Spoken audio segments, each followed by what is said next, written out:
How you guys doing today? Yay. Thank you all for joining us this morning in person and on Zoom. My name is Nicholas Madrigal. My pronouns are he, him, and I am a 35-year-old man with black hair, big red nice shirt, and some nice olive green pants to go along with it. Summit is a liberal religious community bound together by shared principles drawn from world religions, humanist teachings, nature and science, philosophy, and personal practices. We aspire to be a religion of love and inclusion. The mission of the Summit is to commit ourselves to building a more compassionate, just, and sustainable world. If you're new to the Unitarian Universalism or to Summit and would like to know more about us, we invite you to go to our website, summituuf.org. We have 3 announcements today, one from Aaron from the Social Justice.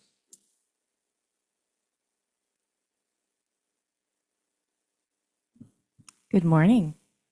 Happy Sunday. I'm Erin, one of the co-chairs of the Social Justice and Action Committee. This Sunday, today, we have our meeting in the library at 12. It's also on Zoom. We'll be talking about Spirit of Christmas in Lakeside. We'll have a table. We're going to need some volunteers. And also about donating to Gizmo's Kitchen. So that bucket back in the sanctuary is not just for dust and good looks. It is for donations to Grossmont College. They have a food pantry and many students there are unhoused. So if you have any canned goods, non-perishables or toiletries, please put them back in that bucket. Also, happy Veterans Day weekend. My father was a 20-year veteran. Anybody here that's a veteran, could you please stand up or raise your hand? Thank you. Thank you for you and your family's services. That's all I have.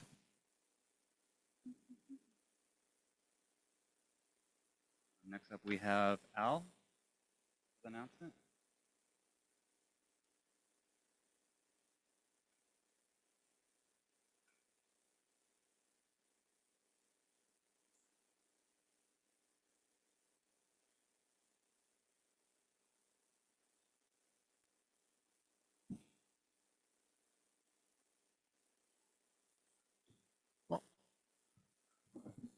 Hello.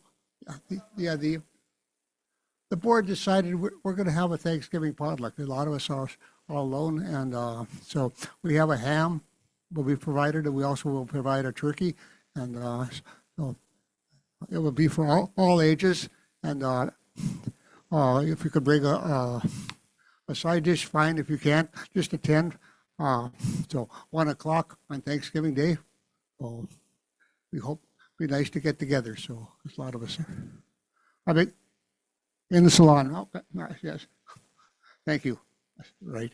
So, okay. I hope to see you there. And so, but right. They say we'll start sign-ups next Sunday. And if you can't attend service to sign up, just give me a call. Let me know. Send me an email. Or, well, I'm in the directory. So, Al Mork. So, okay. So, thanks.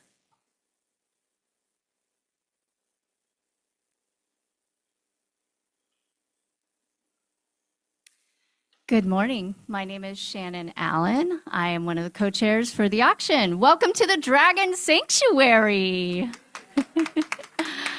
I'd like to point out our caterpillar kites in the back here. These are called caterpillar kites, and they are used to blow in the wind, and they are actually in the silent auction, so you can bid on them.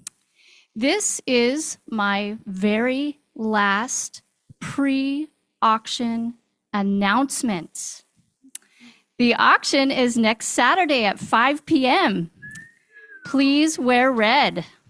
I'm so excited about the lion dancers, and I am hoping that you can help me with a couple things to make sure that all of our hard-working volunteers are also able to see the lion dancers. It is very important that you buy your ticket before you come. Sandy has created a little QR code for us and a pamphlet to give you instructions. It's not hard. And he is there to assist you. He will be your dragon helper. but you are all amazing dragon people, and you can do it on your own. So please buy a ticket before coming. The second thing that I need you to do is bid on a silent auction item. The silent auction is open online now, and I need you to bid on one item so that we are ready to go. We need very little time for you picking up your paddles. So I want everybody to be ready. If you have any questions, feel free to reach out and find me. There are raffle tickets that are available or for sale today. Buy your raffle tickets. There's some great raffle items. And I will see you when? Sunday. What time? Wear red.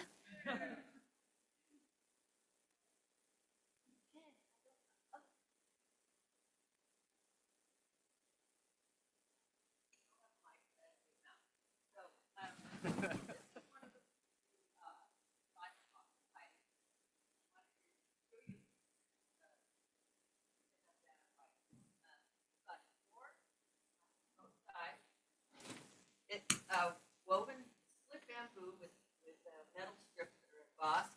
It's got boards at the back. So you either want to be careful when you sit in it, or you want to use it for an end table. But this is a lovely auction item that I thought might use a little bit of help. And since you already explained very well the procedure, I was going to try to help you with that too, because if I can do it, you guys can do it. And I also have a few of the silent auction items I'm wearing today, so if some of the jewelry that's in there, so if you want to come up and have a closer look, pre-look, I'm available.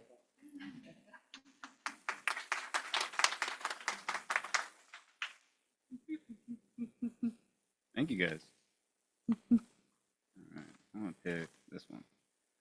We wish to acknowledge that our fellowship resides on unceded Kumeyaay land, and that 10,000 years this land has been and continues to be home to the Kumeyaay people. We recognize the violent history of the colonization of California and honor the continuing presence of the Kumeyaay Nation.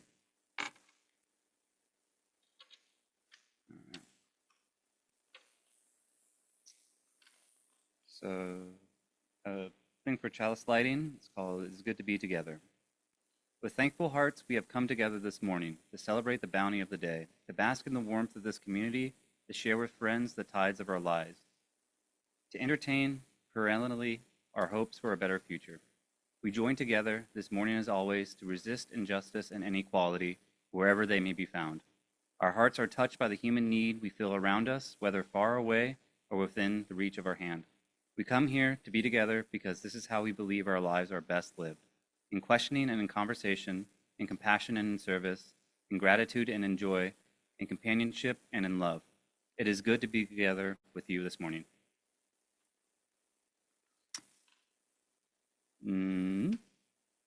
Now, if you please rise, if you are able, for our UU hymn and aspirations.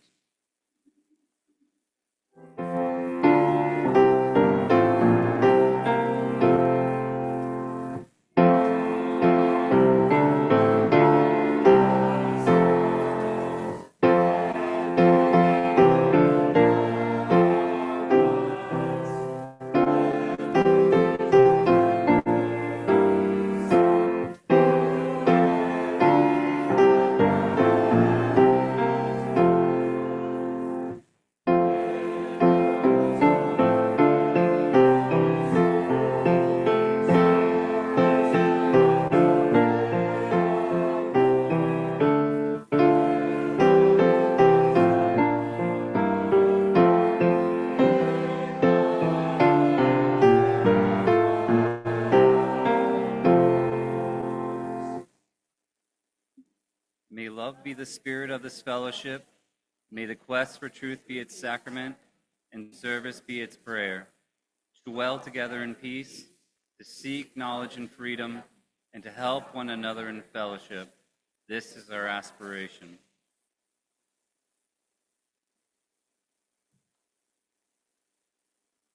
Good morning, everyone.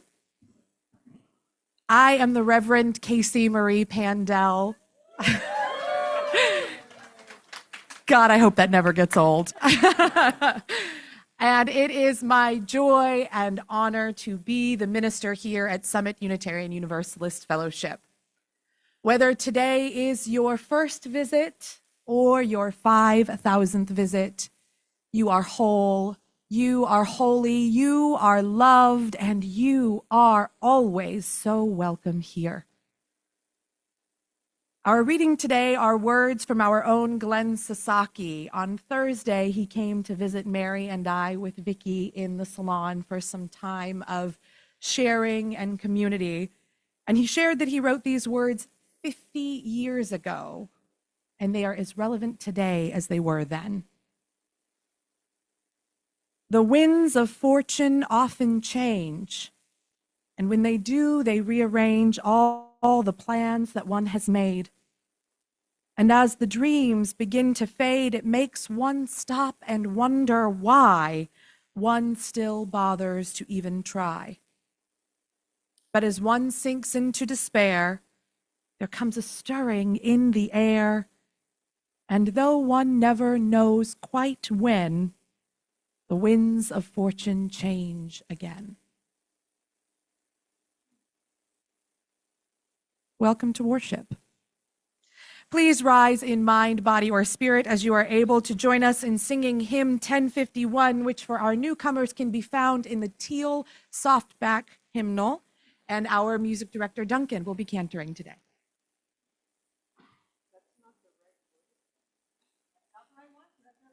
For the beauty of the earth, the words are. Sorry, that one. Oh, that's the wrong hymn. Okay, I need. What are we singing? We are hymn 1051. Cool. That's the first time to say.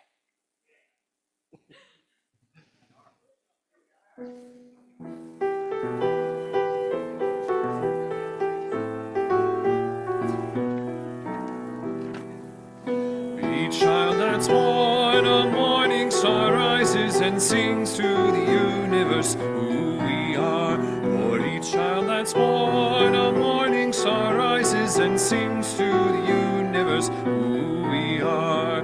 We are our grandfather's prayers, and we are our grandfather's dreamings. We are the breath of our ancestors. We are the Spirit of God. We are mothers of courage and fathers of time, daughters of dust and the sons of great visions. We are sisters of mercy and brothers of love, lovers of life and the builders of nations. We are seekers of truth and keepers of faith, makers of peace and the wisdom of ages. We are our grandfather's prayers, and we are our grandfather's dreamings. We are the breath of our ancestors. We are the Spirit of God. We are mothers of courage and fathers of time. We are daughters of dust and the sons of great visions. We're sisters of mercy and brothers of love. We're lovers of life and the builders of nations. We're seekers of truth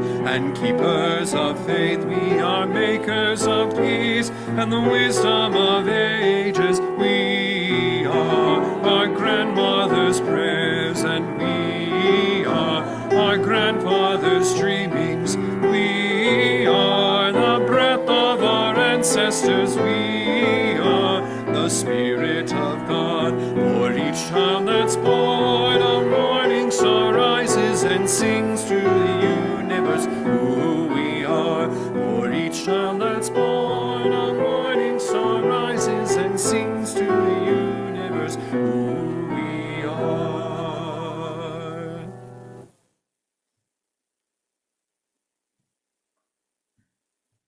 Hi, welcome to live worship. And I think it's going to be super important for us to all have a sense of humor in the coming days. Now is our portion of the service where we spend time sharing our joys and concerns with one another, Joys and concerns can be emailed or texted to me throughout the week, or also written up near the chancel on a Sunday morning. Whether you have something to share aloud, everyone is always welcome to light a candle. So we're going to start with some of our heavier ones first, hold them together as we move into some of the joys as well. Nathalie shares a sorrow and concern that Clayton from Arkansas is part of the LGBTQIA community, and being in Arkansas is in fear for his safety post-election. Nathalie, we hold you and Clayton in our hearts.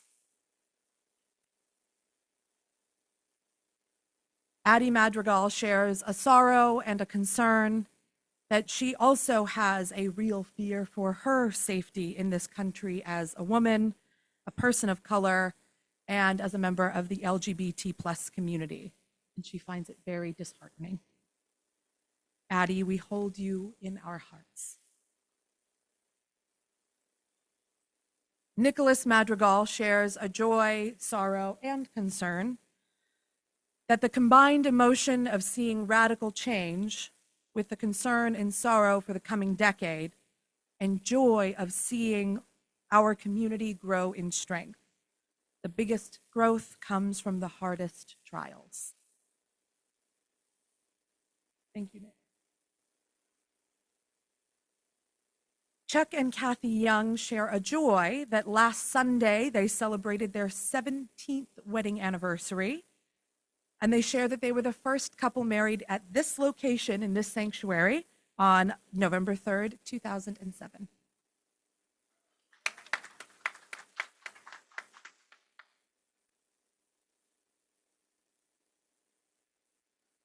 All right, Shannon and Steve, I see a joy and a concern about roosters.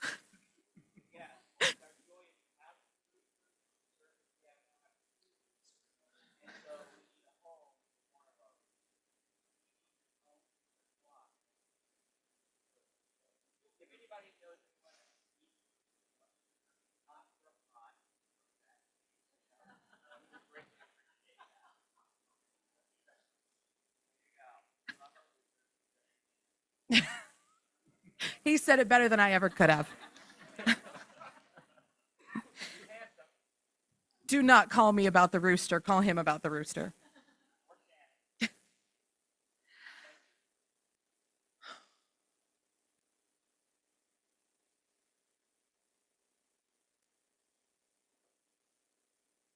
We know that some things are so big that it is hard to share them alone. We also know that sometimes they are hard to share aloud. Whether spoken or unspoken, we hold you and all of the complexity of life in our hearts.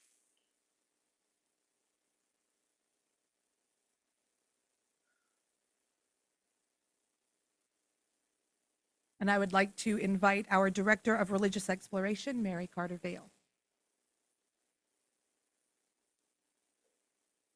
Good morning. My name is Mary, and I am wearing a blue dress with butterflies on it, about 5'7", graying red hair, and pale skin, slightly sunburned. So we're trying to use descriptions to help folks who may not be as well at seeing, and maybe there's people on Zoom who can't see as well because their cameras are. So, one of the ways of including accessibility. So today, yes, it happens. Make mistakes. Life is not perfection. This is a piano bench that I'm sitting on.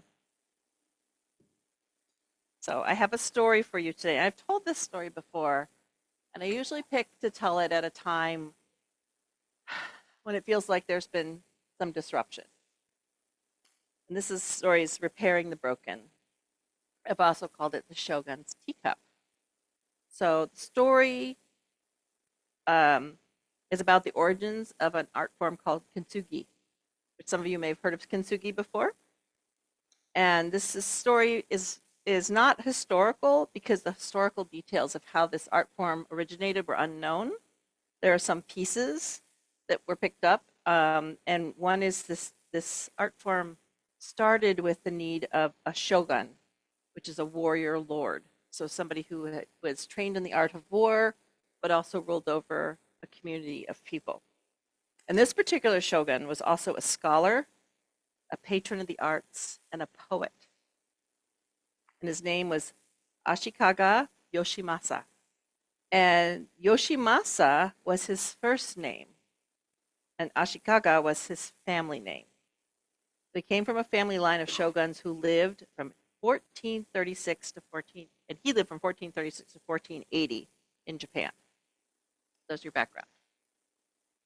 So Yoshimasa had a favorite teacup.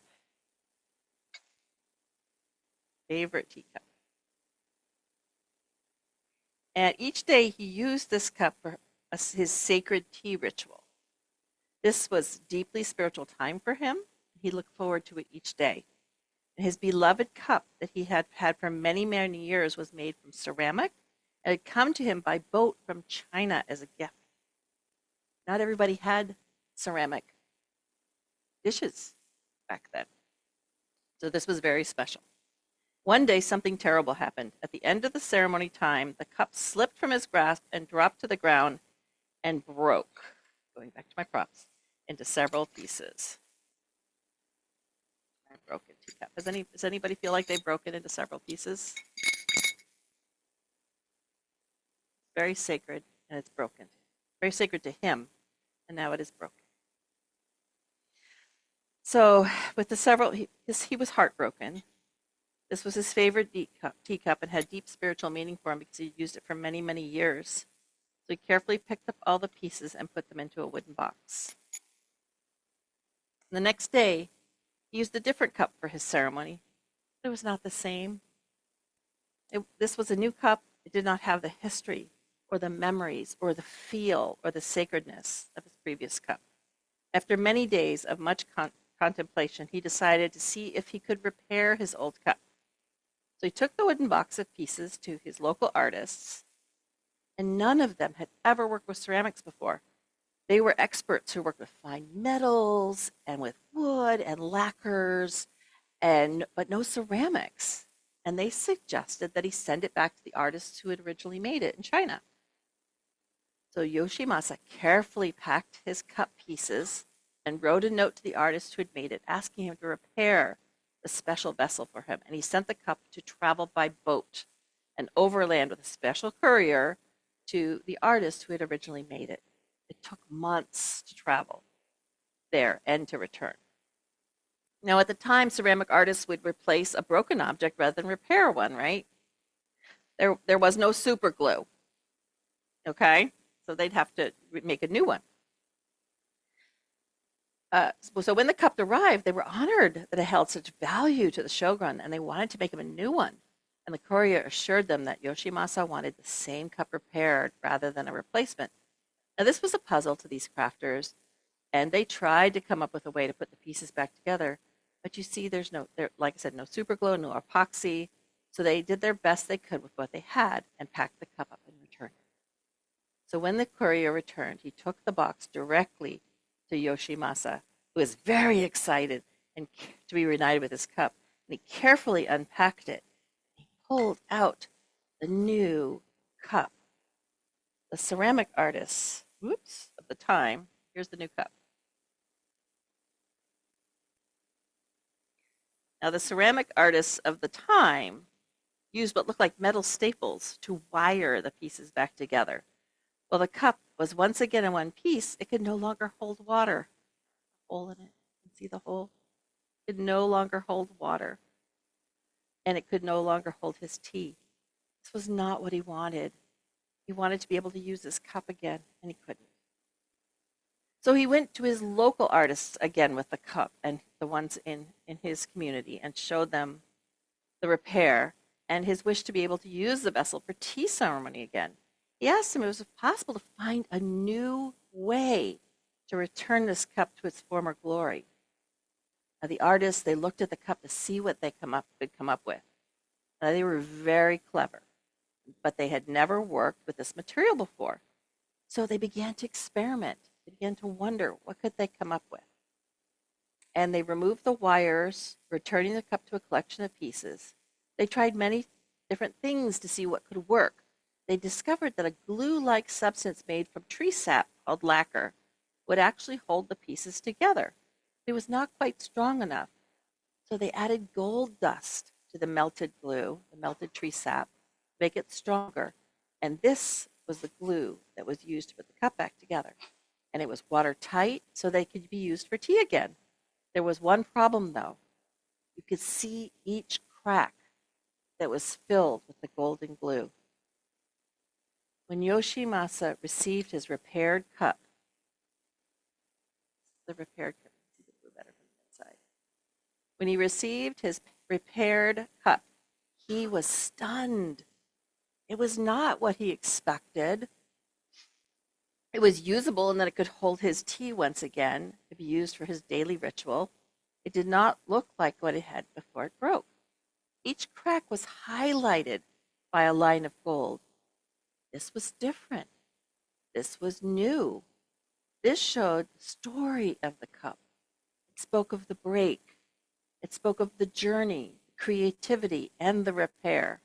It showed the work of each craftsperson, the courier, the love that Yoshimasa had for the object. This was no longer just a favorite cup. This was a cup with a story of resilience, of hope, and of love. So there are times in our lives when each of us may feel a bit broken. For many, this is such a time. There are many ideas for repair. We are all trying to figure out how to use the skills that we have, just like the many artisans in the story were. What will our repair look like? Will we return to the way things were, or will we create a new cup with golden seams? This is called kintsugi, or golden repair, and it tells a story. It's not about what happened to break the object. It is about how it was repaired to create a new object. This one shows the journey, the hope, the learning, the growth, the resilience, and the love. Let's each of us find our way to golden repair. That is my story for you today. Now, today the kids and I are going back to RE and we're going to make cookies. If our cookie adventure is successful, we will bring you cookies during salon time. And I encourage you to talk to some of the children, share your name, and let's rebuild our community together. All right, who wants to make cookies with me? Let's go.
Check, check. Perfect. Thank you.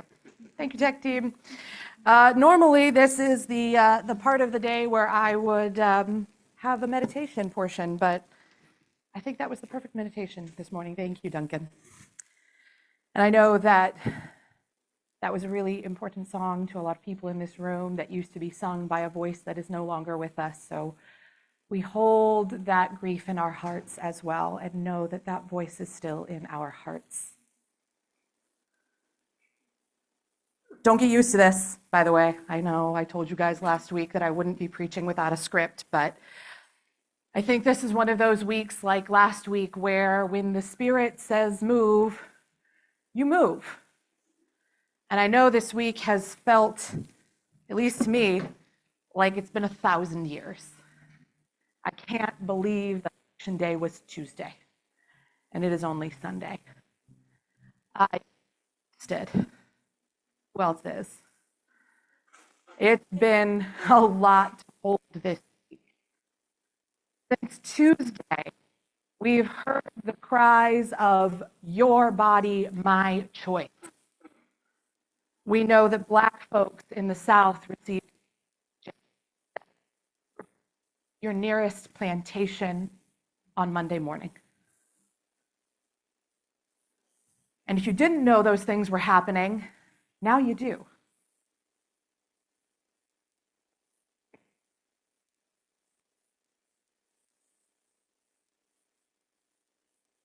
Can I get the hand mic? That'll work.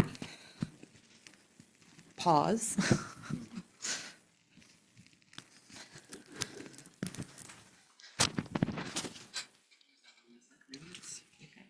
Check, check.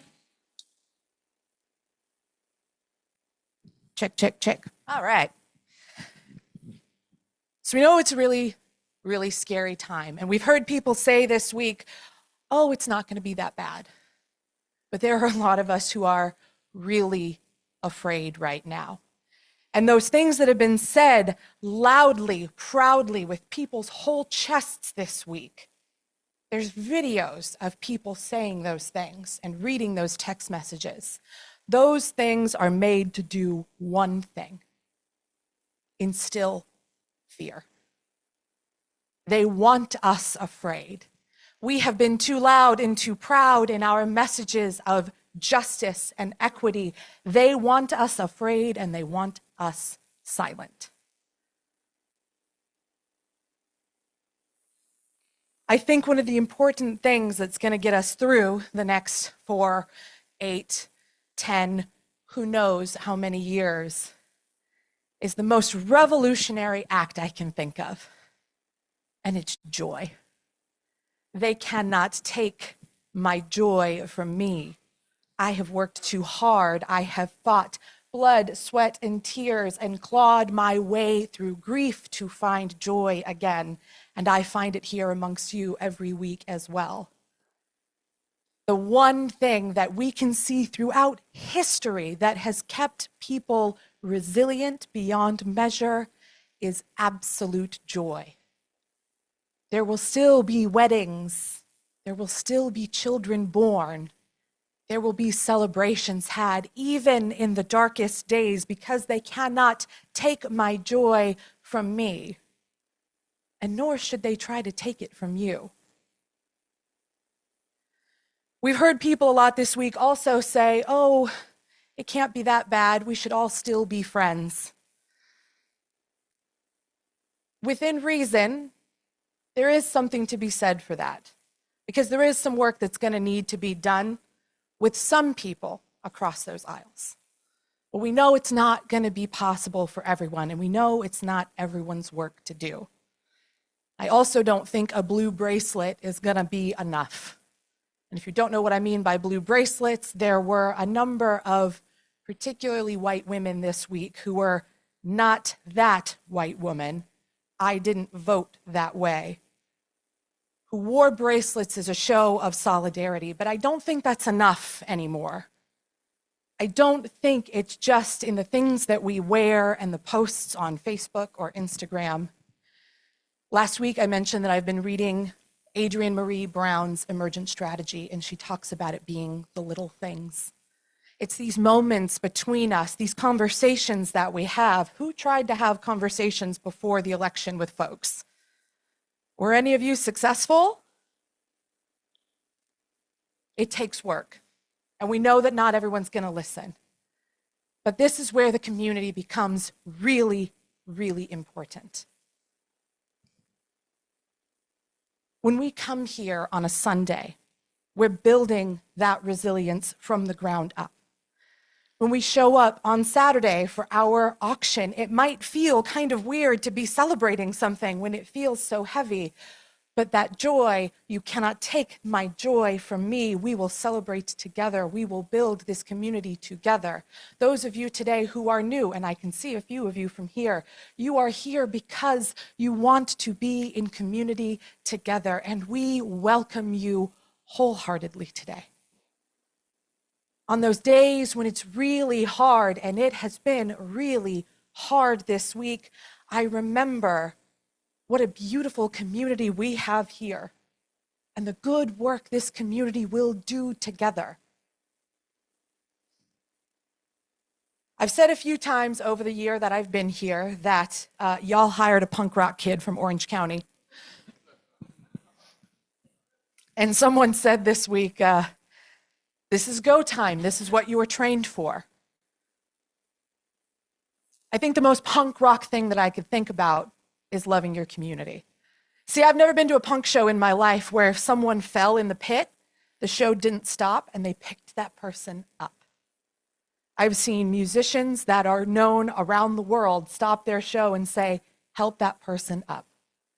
We are in a unique position with all of the power and privilege that comes with being in community to help that person up. But it's not going to be easy. You're going to want to give up sometimes. And that's okay, because rest is equally as radical, because you have to rest to fight another day. I've asked the question before, and I don't expect an answer today, asking it again. What are you prepared to do? I asked that question of someone the other day, and he panicked, and he said, I can't fight anybody. I said, you don't have to fight anybody. I said, I'll do that from the streets. I'm going to buy myself a new pair of Doc Martens because baby needs some protest shoes. I'm fine with putting my body on the line for this work. I don't know what the road to the promised land looks like, and I can't promise I will be able to guide all of us, but I'm darn sure going to try. And if that means that the road to the promised land is paved with my blood and bone, so be it. Because this is worth fighting for. And I'm worth being able to put myself up to help those who are marginalized be fought for. I don't expect you to link arms with me in protest, but you're welcome to if you'd like. But maybe you have a spare room that someone might need if we become a sanctuary city. You might have the means to make a phone call and help a protester get out of prison. You might have some extra food on your table or a skill set to help combine people's powers, like you're a superhero at this point. And I think anything like that would be. What are you prepared to do?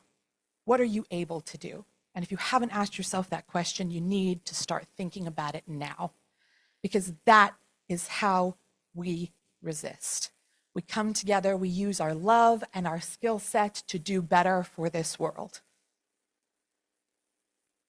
I don't know what it's going to look like. And I want to make sure that you all have some time today to share a little bit about what's on your hearts. But I promise you, whatever the road to the promised land looks like, I am on it every step of the way, every skip, every hop, every roll, because we are worth it. We know that what we have seen this week is not the best of us. We know those horrible things that have been said across social media do not define us as a society. And they don't define who we are as a country, even though it might look like it right now. So I promise you, from this moment on, we're in this together in a way that we've never been before. My home minister called me this week and asked, how I was feeling. And when I told him I was nervous about how I was supposed to lead you, he said, "Boy, your ministry got real fast, didn't it?" But I'm glad it's here with all of you. I don't have answers. I wish I did, but I'm here with you on the journey to find them. I always have been, and I will be every moment from this point on. And I hope you'll all join together to make this movement what it needs to be, because resistance is worth it. Your joy is worth it, and they can never take my joy from me. So may it be, and amen.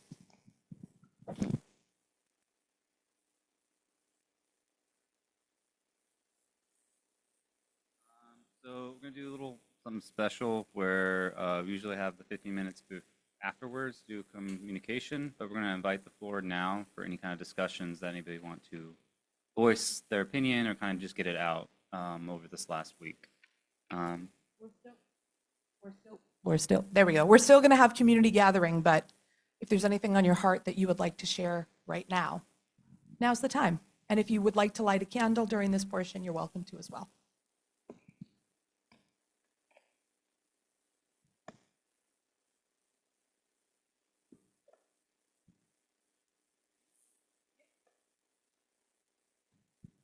Hi, I'm Erin. Thanks for this. I was really shocked to see what unfolded. What's been shocking, though, for me as a woman is to see a lot of stuff on social media saying really hateful things about women, especially if you're a progressive woman. And just made me think it's always been there all along, but now it's kind of a free-for-all. So I'm trying not to look at this stuff, but it's really hard. So please be there for your women in the community. Thank you.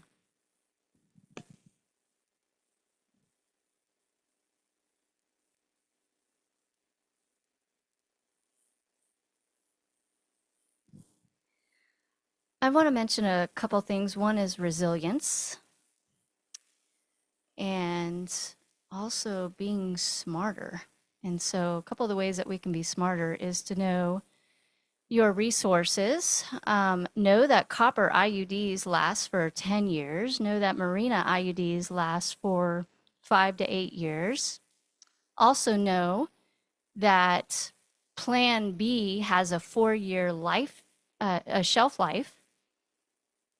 And there are many telemedicine programs that are offering birth control, and research is showing that chemical abortions up to 18 weeks are incredibly safe by telemedicine, as long as they're screened for, popular common side effects like anemia and so forth. So know your resources, being smarter, I think and educating all those people in the states who don't have the same type of resources that we do.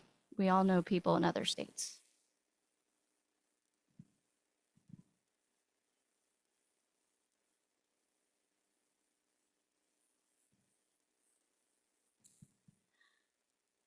I have an ask. For over 25 years, I've been walking at Lake Murray. And Wednesday morning, as I finished up my walk, I saw 4 women who did not look like me. And I thought, are they MAGA? Are they Trumpistas? And here I am at 7 o'clock in the morning, thinking for the first time in my life, I'm afraid. I'm 67. I have never been afraid in this country. For a single moment, the hair on my back of my neck went up. And I thought, no, they're women just like me. But in that second, in a millisecond, I was afraid. If any of them would have smiled,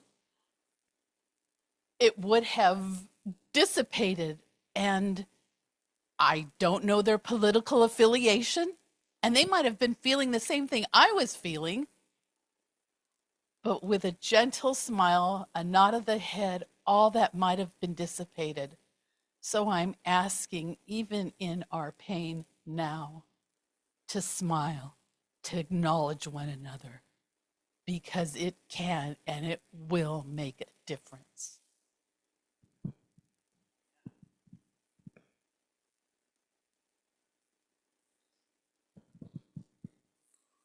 I'm Gary Lotzenheiser. My wife and I have been coming to this church off and on for the past 10 years. On Tuesday night, one of my greatest fears happened when this election went the way it did. The things that popped in my mind was what's going to happen to the group that I support in Mexico. They're deported veterans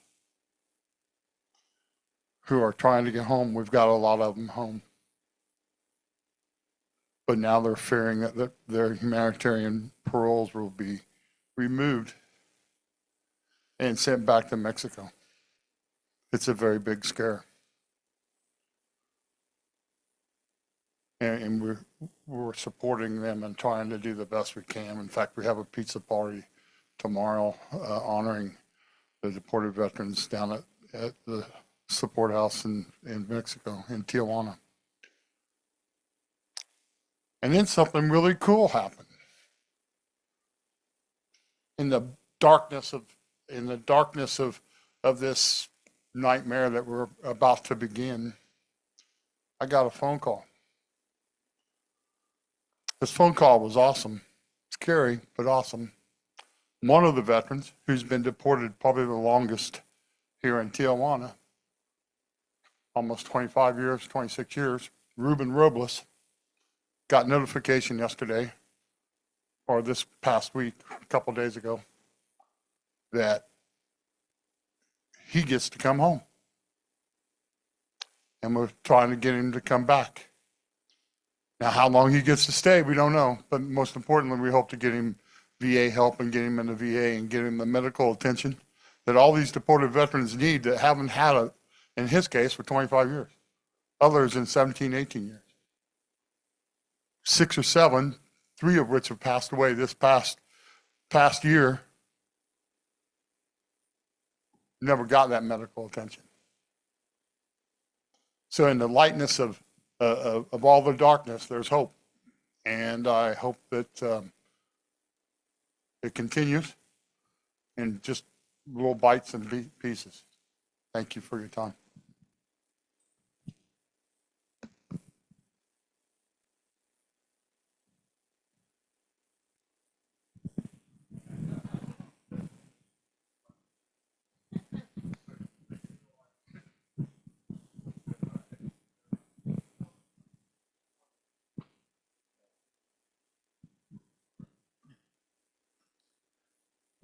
Yeah, hi, I'm Charlie, and I think there are times that we really get to feel that we're isolated and alone, and it's important to know that just like with Mar and Gary, they go back and forth to Mexico, and they have connections that can help support them, and we must keep our communications up with our connections. I myself did a lot of schooling in Canada, and although I had my timing wrong when I went up there, I went up there after Vietnam had finished. But it's it's very important that and I get calls from my friends in Canada, and a lot of it is like puzzlement, but still a lot of it is deep in their hearts. They know that this can happen almost anywhere. Just like MAGA is here, Canada in the early 1900s had a party that was just almost as out there as what MAGA is, and it's just that like we aren't isolated, except if we keep ourselves isolated. So, anyways, that's.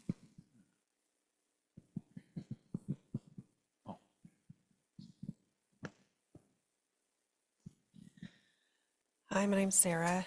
Been coming here for a long time. I know I'm not the only one who, for the last several days, has been going out into the world to my various things I do and just like, oh my gosh, half of these people, you know?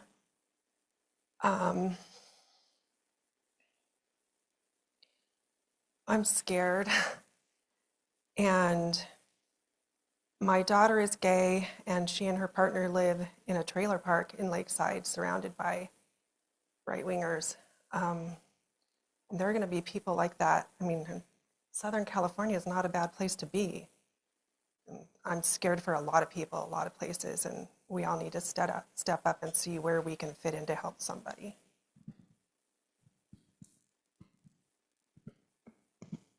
I'm going to ask that we put a pause on this. We still have a little bit of service to go. Please stick around for the community gathering.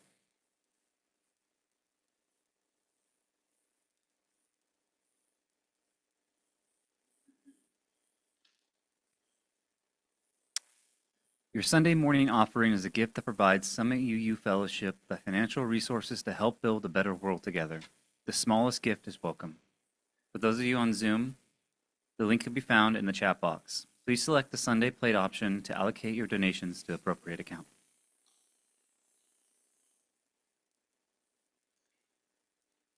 For today's offering, I'm playing a tune that's in our Singing the Living Traditions, number 79. The words are beautiful.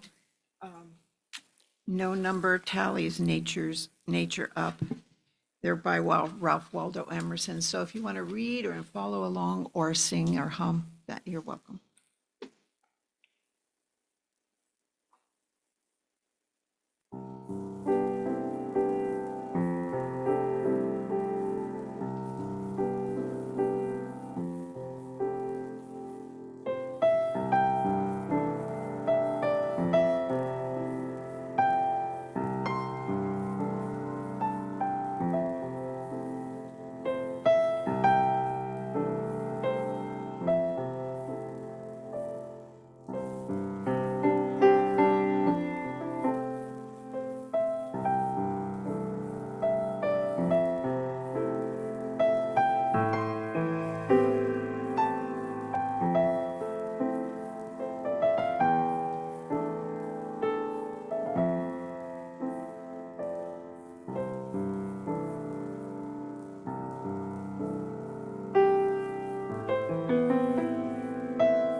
If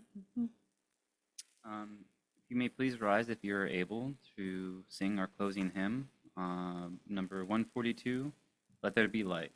I believe that's in the black one.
I read something. You guys can have a seat if you want. It's okay.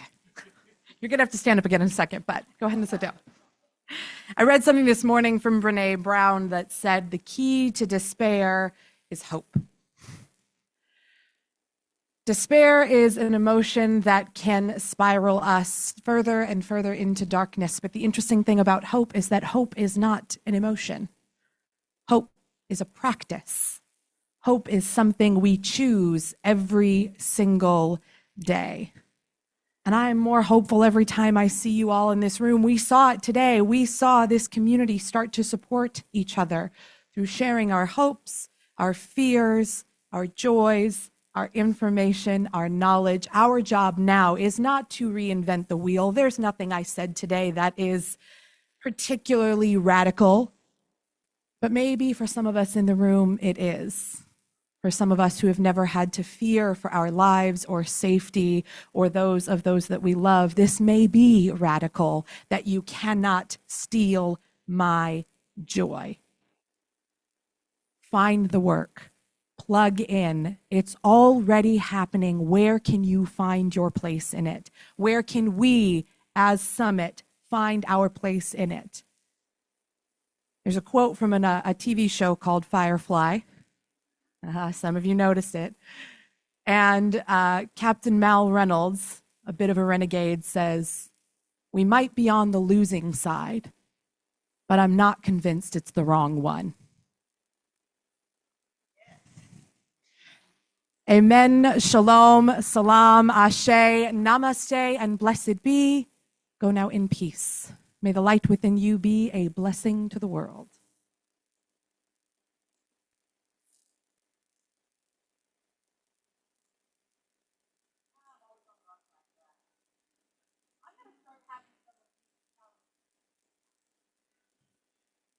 So we'll switch. We extinguish this flame, but not the light of truth, the warmth of community, or the fire of commitment. These we share in our hearts until we are together again. We'll take a brief 15-minute break, and then we will convene again to continue our circle gathering. Please gather around for our closing circle song.